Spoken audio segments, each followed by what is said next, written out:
Bonjour à tous, bien-aimés, je vous invite à ce qu'on puisse partager quelques pensées autour du psaume 32, et ce qui m'a amené dans ce psaume, c'est cette pensée-là que j'ai reçue, je réfléchissais puis au sujet de la liberté, de la joie que l'on peut ressentir quand on a confessé son péché, quand on a confessé ses fautes, quand on a dit et qu'on arrête de cacher.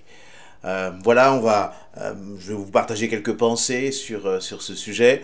Et je vous invite à continuer de partager ces vidéos, de les liker en cliquant sur le pouce, en vous abonnant aussi à notre chaîne YouTube. Et merci aussi pour tous les commentaires. Merci au Seigneur pour ce qu'il fait à travers ces courts messages.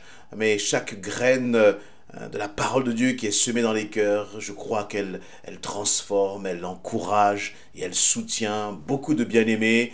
Alors merci Seigneur pour tout ce qui est fait. Donc je lis le psaume 32, toujours dans ma version de la Bible du Semeur. Méditation de David. Heureux l'homme dont la faute est effacée et le péché pardonné. Heureux l'homme au compte de qui l'Éternel ne porte pas le péché et qui est exempt de duplicité. Tant que je taisais ma faute, je m'épuisais à gémir sans cesse, à longueur de jour. Sur moi, le jour et la nuit, ta main s'appesantissait. Ma vigueur m'abandonnait, comme l'herbe se dessèche lors des ardeurs de l'été. Verset 5. Je t'ai avoué ma faute. Je n'ai plus caché mes torts. J'ai dit, je reconnaîtrai devant l'Éternel les péchés que j'ai commis. Alors tu m'as déchargé du poids de ma faute. Amen. Voilà donc un passage où David commence par ces mots en disant « Heureux l'homme ». Alors, lorsqu'on entend « heureux », nous-mêmes, ça nous rend heureux. On se dit, qu'est-ce qu'il va y avoir comme promesse derrière? Quelles vont être les bénédictions que je vais pouvoir lire dans ce psaume? Puis là, ensuite, la suite est un peu plus difficile. « Heureux l'homme dont la faute est effacée ». Et là aussi, on peut se réjouir. Oui, Seigneur, ma faute est effacée. Merci parce que, ma condamnation est enlevée. Sauf que David explique que sa faute a été effacée, mais à partir du moment où lui a confessé son péché. Et là, premièrement, nous pouvons tirer quelques leçons de cela. Dire, heureux l'homme au compte de qui l'Éternel ne porte pas le péché, qui est exempt de duplicité. Tant que je taisais, le verset 3, tant que je taisais ma faute, je m'épuisais à gémir sans cesse à longueur de jour. David dit, tant qu'il cachait sa faute, tant qu'il dissimulait son péché, tant que tu dissimuleras ta faute, tant que tu seras comme quelqu'un qui veut paraître, mais dans la réalité, c'est que tu sais que tu t'es mal comporté. Tu sais que tu agis mal. Et tu caches ton péché. Tu dissimules ta faute. Là, dans ce cas, qu'est-ce qui se passe? Cette faute, elle devient comme de plus en plus lourde. Elle devient de plus en plus lourde, de plus en plus pesante, parce qu'en fait, le Saint-Esprit est en train de te dire, je ne suis pas d'accord. Tu dissimules ton péché. Tu attristes le Saint-Esprit. Et donc le Saint-Esprit, parce qu'il t'aime, parce qu'il veut que tu sois libéré, justement, du poids de cette faute, il te dit, mais confesse ton péché. Avoue ta faute. Reconnais ton erreur. Et à ce prix-là, que tu seras libéré. Et donc au verset 3, il dit, tant que je me taisais, je m'épuisais à gémir. Et voyez, parfois, il y a des situations que nous traversons. Il y a des circonstances que nous devons affronter et qui sont difficiles. Et nous disons, Seigneur, sors-moi de cette situation. Sors-moi de cette épreuve. Et le Seigneur est en train de te dire, mais cette épreuve, c'est le résultat du fait que, non pas que tu aies péché. Le péché a des conséquences. Mais les conséquences s'aggravent lorsque tu dissimules ta faute. Les conséquences deviennent de plus en plus lourdes et pesantes lorsque tu dissimules ta faute. Et le Seigneur te dit, tant que tu n'avoueras pas, tu pourras me demander, Seigneur, de changer les circonstances, de transformer les circonstances, de t'aider à traverser cette tempête. Mais il y a des tempêtes qui ne se calment que à partir du moment où tu as confessé ton péché, à partir du moment où tu commences à dire, je ne veux plus être un hypocrite, je ne veux plus être, dans la dissimulation, dans la duplicité, c'est le terme qui est utilisé dans ce psaume 32, mais je veux être dans la vérité, Seigneur. Notre Dieu est un Dieu de vérité. Notre Dieu est un Dieu de sainteté. Et ce que le Seigneur ne veut pas pour ta vie, ce n'est pas que tu sois exposé, que tu sois rabaissé, ridiculisé par les autres à cause de ton péché, mais Dieu veut que tu marches en liberté de vie. C'est pour la liberté que Christ t'a affranchi. Mais si tu dissimules le péché, tu ne peux pas être dans la liberté, parce que ton péché va t'enchaîner. Le mensonge, la dissimulation vont t'enchaîner. Dieu est un Dieu de grâce, et par sa grâce, il couvre tous tes péchés. Mais pour cela, il va falloir faire comme David. Dire, cessez de gémir et commencer à confesser ton péché. Cessez de te poser des pourquoi tu traverses cette situation. Parce que tu sais toi-même que tu n'as pas confessé ton péché. Et voyez, même parfois, il y a des offenses, des choses que l'on a fait, qu'on dissimule. Et on bâtit nos vies, on bâtit nos projets, des projets de vie, des projets de mariage, de couple, etc., sur des fondations qui sont du mensonge. Et il y a un moment où la tempête va arriver, tout cela va vaciller, parce que les fondations ne sont pas bonnes. Et le Seigneur te dit, marche dans la vérité, mon enfant, marche dans la vérité.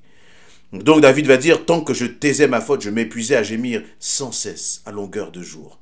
Il va dire au verset 4, sur moi, le jour et la nuit, ta main s'apesantissait. De quelle main est-il en train de parler? Eh bien, c'est comme si il disait qu'il y avait comme un fardeau. Quand il dit sa main s'apesantissait, c'est comme si Dieu faisait peser un fardeau sur la vie de David de plus en plus lourd. Pourquoi? Eh bien, parce que Dieu ne prend pas la dissimulation, le mensonge à la légère. C'est grave aux yeux de Dieu. C'est grave aux yeux de Dieu parce que ça impacte négativement ta vie. Tu ne peux pas avancer avec Christ si tu es dans la dissimulation.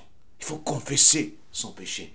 D'ailleurs, même dans notre société, la confession est quelque chose qui est mal vu. On a l'impression que c'est pour les faibles. On a l'impression que, voilà, ça vient de notre culture judéo-chrétienne, etc.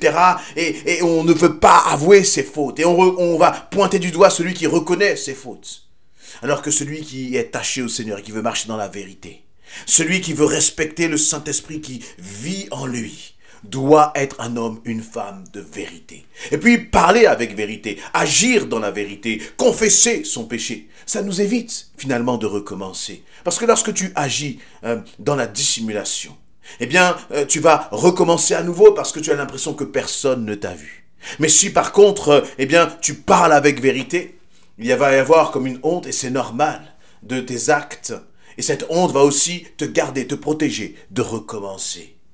Et là, eh bien, David est en train de nous dire qu'il y a comme sur lui quelque chose qui s'appesantit, la main de Dieu s'appesantit, sa vigueur l'abandonne. Que veut-il dire par là que sa vigueur l'abandonne? C'est que, eh bien, ce mensonge, cette dissimulation finit par le ronger comme de l'intérieur. On parle du roi David, on parle d'un homme puissant, on parle d'un homme de pouvoir, on parle d'un homme qui a décimé des armées. Mais aucune armée ne peut faire en sorte, comment dire, aucune armée, aussi puissante soit-elle, n'est plus forte qu'un péché caché. Voyez, un péché caché était comme quelque chose qui rongeait le cœur de David. Le cœur de David. Et il va dire, finalement au verset 5, il va y avoir une libération. Et tu as besoin d'être libéré. J'ai besoin, nous avons besoin d'être libérés. Vous savez, très facilement on peut pécher, très facilement on peut fauter. Ne nous enfermons pas dans ce mensonge et ne laissons pas ce mensonge nous enfermer. Alors c'est pas forcément un mensonge, c'est peut-être une attitude, quelque chose qui déplaît au Seigneur. Si c'est entre Dieu et toi, eh bien, confesse-toi au Seigneur. Mais si c'est quelque chose où tu as porté atteinte à un ami, à un frère, à une sœur, à quelqu'un dans ton entourage, tu t'es mal conduit à son égard et tu dissimules cela, alors va le voir, va le voir. Et là, il va dire, je t'ai avoué ma faute, je n'ai plus caché mes torts. J'ai dit, je reconnaîtrai devant l'Éternel les péchés que j'ai commis. Alors, tu m'as déchargé du poids de ma faute.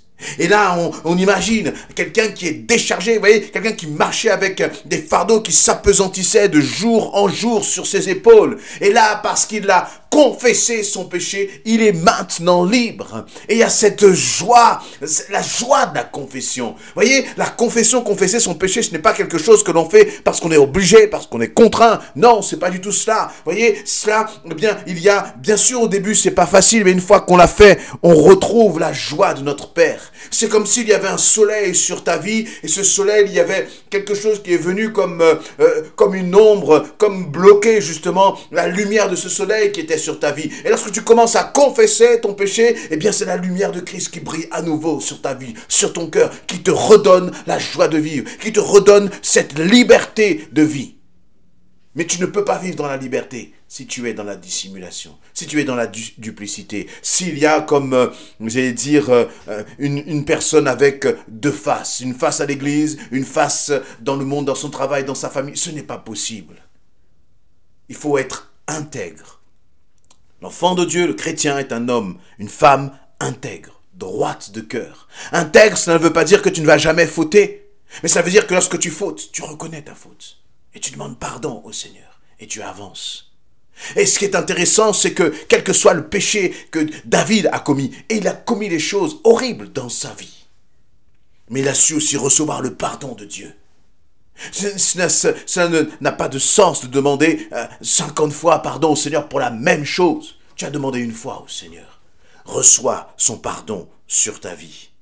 Et c'est pour ça qu'il va dire, je t'ai avoué ma faute.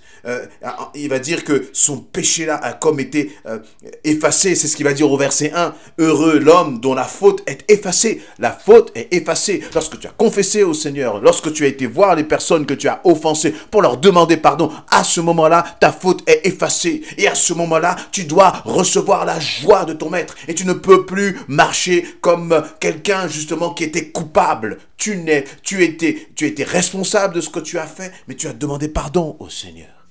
Parfois aussi, je crois que c'est important, dans cette dimension du pardon, il faut savoir assumer les conséquences de ce que l'on a fait. Parfois, on peut se limiter simplement à demander pardon et puis c'est terminé et croire que, je crois qu'il y a la question aussi de la réparation de la faute. Et lorsque je parle de ça, je pense à cet homme, à Zachée. Cet homme-là qui... parce qu'il était collecteur d'impôts, il avait exploité beaucoup de gens là dans sa ville, dans son village. Et lorsque cet homme a fait cette rencontre avec Jésus-Christ, eh bien, non seulement il s'est confessé au Seigneur, mais il a été voir toutes les personnes qu'il avait spoliées. Et puis, il leur a rendu bien plus qu'il ne leur avait pris. Il a fait en sorte de réparer sa faute. Il est bon, je crois qu'en tant qu'enfant de Dieu, de demander pardon au Seigneur, de demander pardon aux personnes que l'on a offensées et surtout de faire en sorte que l'on puisse, si c'est possible, réparer sa faute. Et je crois que même lorsqu'on va réparer sa faute, eh bien ce qui va se passer, c'est que on va vivre cette joie, on va ressentir cette joie d'un pardon réel et profond. Alors, ne te laisse pas enfermer par ton péché. Viens au Seigneur. Demande-lui pardon. Puis il va te dire lui aussi ce que tu as à faire pour aussi aller peut-être confesser ta faute aux personnes que tu aurais offensées et voir comment réparer ta faute. Et tu verras que la joie du Seigneur reviendra sur ta vie, reviendra dans ton cœur. Amen.